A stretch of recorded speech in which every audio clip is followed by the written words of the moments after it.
Good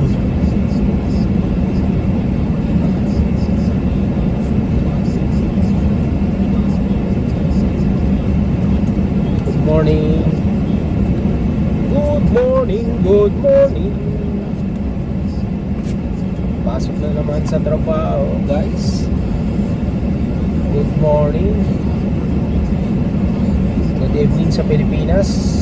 Shout out sa ating mga kaibigan sa Pilipinas, mga kamag-anak sa Bicol, Isabela, Nueva Ecija, Bulacan. Ayan, kalat ang ating mga kamag-anak, guys, sa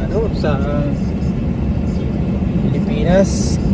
And syempre, shout out din sa mga kaibigan natin dito sa Canada, sa aking pinsan sa Calgary, si Ate Pe, and sa tatlo kong pinsan sa Toronto, Maya, Josel, Ningning. Order mo. Hi, what can I get for you? Just give me a large 2 milk, half sugar. A large coffee with 2 milk, half sugar. 2 milk, half sugar. Yep, that's it. That's gonna be 230. Thank you.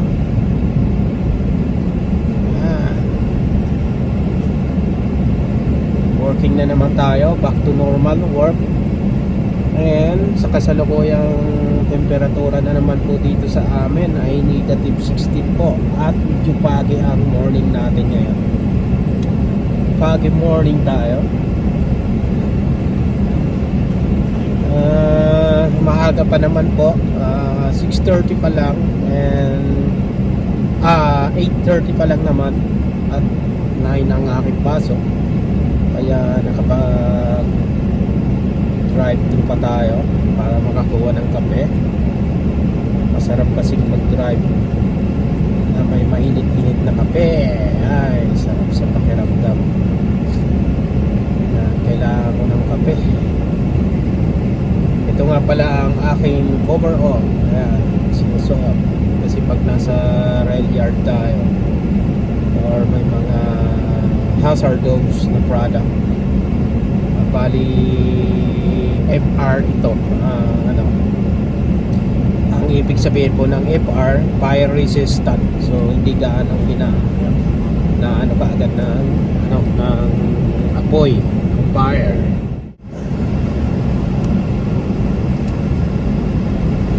So mahaba-haba ang pila ng line. Morning.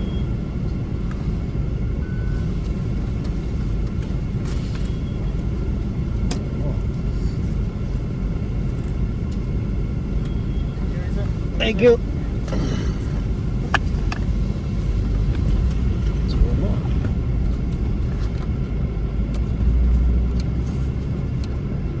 Tracker doon.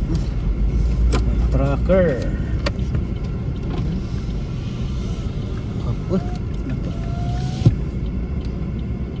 Mukhang masusundan ko yung hatak na medyo mahaba yan, wide. Mahabang mobile house, mobile home. Yan, hatak.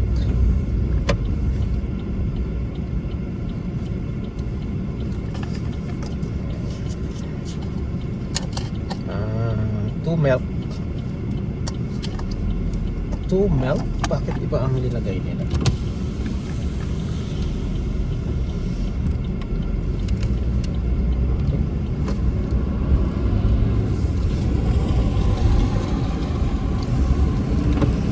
Two milk.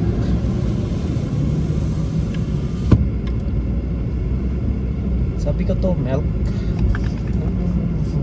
One sugar ang linagay. Sabi ko half sugar.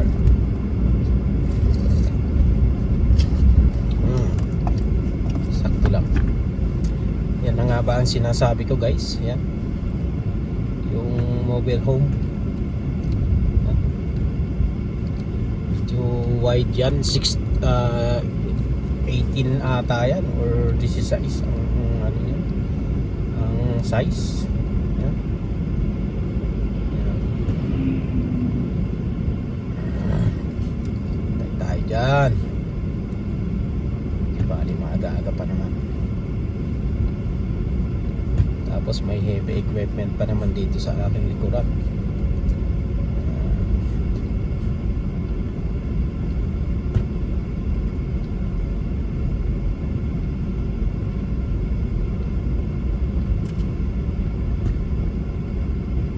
Ay. Anong nangyari?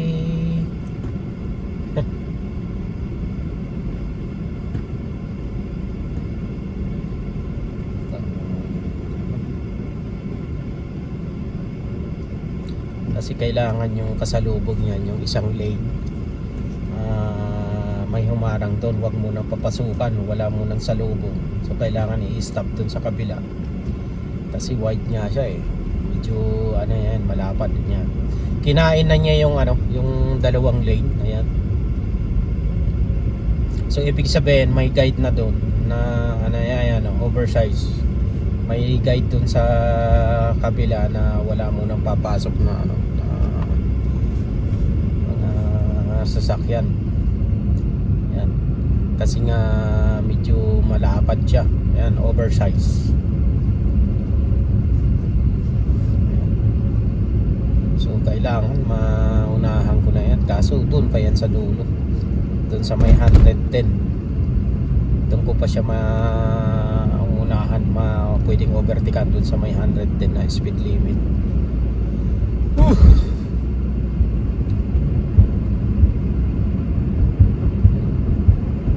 Ayun na nga yung nag-guide.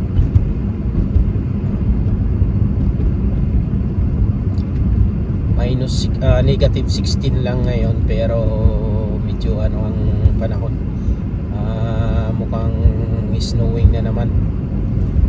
Baka mamayang gabi or bukas. Ayan. Ayan. 80 tayo ngayon dito. 80. Ayan.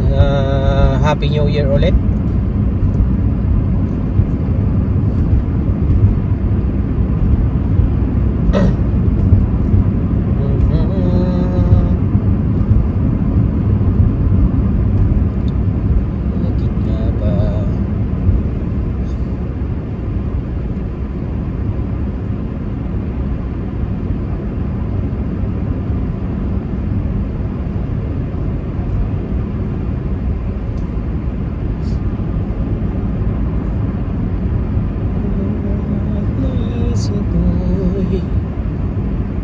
Bibigay sa'yo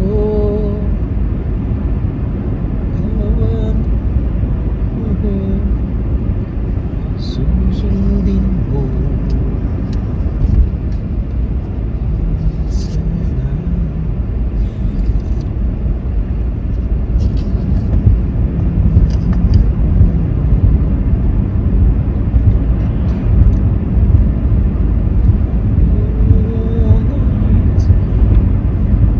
Busy yung daan ngayon dahil back to work na naman, back to normal, open na ang mga establishment, kaya ito na naman, panibagong yugto na naman, pangatlong araw ng bagong taon ng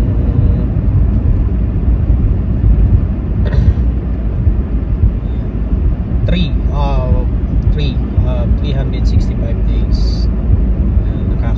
Pa 3 days pa lang ngayon.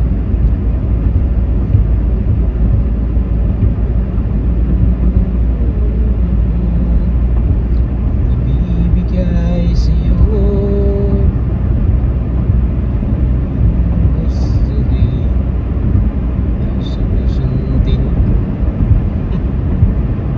pag sana. So dapat unahan ko siya kasi liliko yan doon sa dulo. Pag nag-turning left ako, doon din yan pupunta. So kailangan maunahan ko to.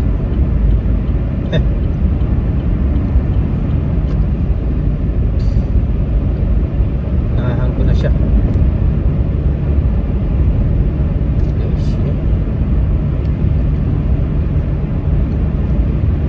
Mabilis din ah.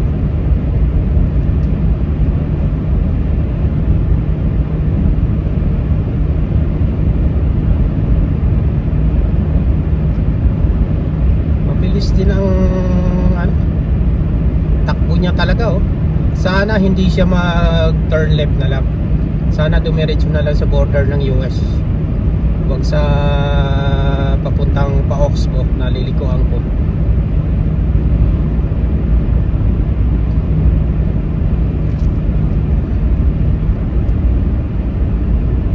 Sabagay, hayaan ko na lang siguro. Kasi malapit-lapit na yung yung turning. Hindi ako makaka hayaan ko na lang. No worries. No worry.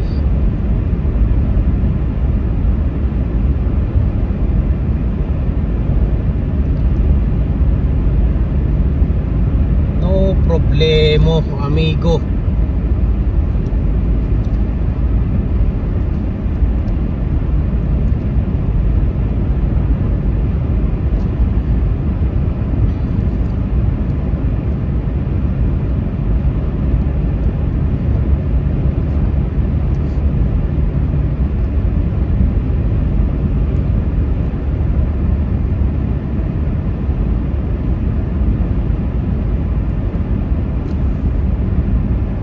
So nauna yung guide niya, yung nasa likod niya. Inuna kailangan niyang overtake kasi pag left turn doon kailangan niya magpa-stop na naman. Kasi medyo narrow yung doon sa turning. Yan, masyado kasing wide to.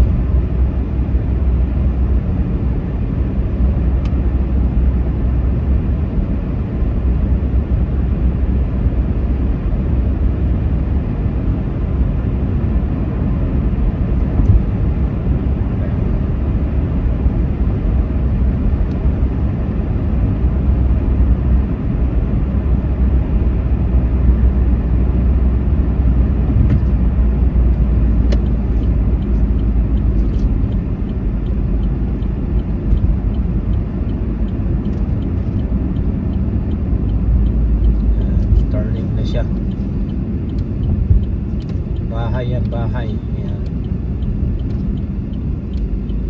Diyan pinanggalingan yan. Diyan ako nag-work dati. Kaso nag-quit ako dahil yan yung time na 2000 turning to 2015, year 2015 that yun yung time na nag-move kami sa ibang lugar dito sa Canada. Ayan. So sa company na yan, dyan ako nag-work. Pero hindi rin ako nagtagal dahil nga nag-move na kami. Ayan.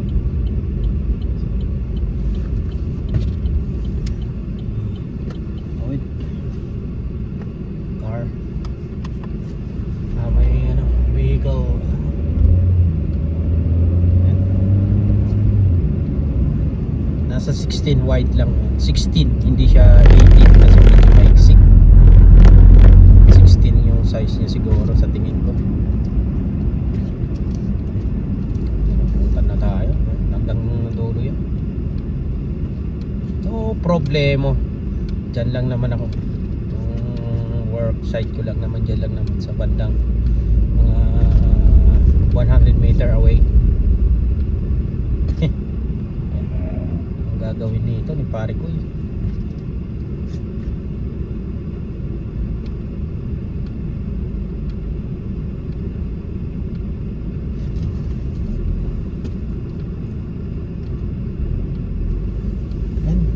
Vertikan natin. Mukhang dory yung niya. Kaya huminto. Ay. Kala ko ano na nangyari. Yung kanyang mga side mirror. Yan yung nag-guide. Oversized dimension size yan.